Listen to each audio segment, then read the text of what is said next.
সকালে উঠে অল্প কিছু খেয়ে বেরিয়ে পড়তে হলো। সাহিত্য সম্রাট ঋষি বঙ্কিমচন্দ্র চট্টোপাধ্যায় রচিত আনন্দমঠ উপন্যাসের কালজয়ী বন্দে মাতরম বন্দনাগীতির ১৫০তম বর্ষপূর্তি উপলক্ষে আয়োজিত হয়েছিল একটি সুন্দর সাংস্কৃতিক প্রতিযোগিতা। এটি কাঁথির হরিসভা বিশিষ্ট জনেদের বরণ ও বক্তব্যের মধ্য দিয়ে শুভ সূচনা হয়েছিল অনুষ্ঠান। অঙ্কন, নৃত্য ও সঙ্গীত প্রতিযোগিতায় আজ যারা স্থান করে নিতে পারবেন, আগামী দিনে টাউন হলে আয়োজিত হবে পুরস্কার বিতরণী সভা। অন্যদিকে আমি ছিলাম তাড়ায়, কারণ বাড়ি ফিরেই ছিল পাড়ার ফিস্ট।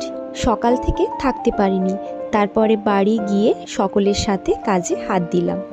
সকালের জলখাবারে ছিল ঘুগনি, সুজি।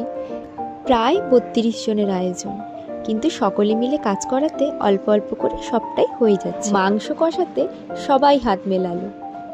মেনুতে ছিল স্যালাদ, কুমড়োর চপ, পোস্ত দিয়ে আলু ভাজা, মাছের মাথা দিয়ে বাঁধাকপির ঘন্ট, দেশি মুরগির ঝোল, মাছের টক আর চাটনি। সবকটি রান্নাই ভালো হয়েছিল, কিন্তু বিশেষ করে বলতে গেলে মাংসের ঝোল আর টক, মাছের টকটি হয়েছিল অসাধারণ, সেরার সেরা।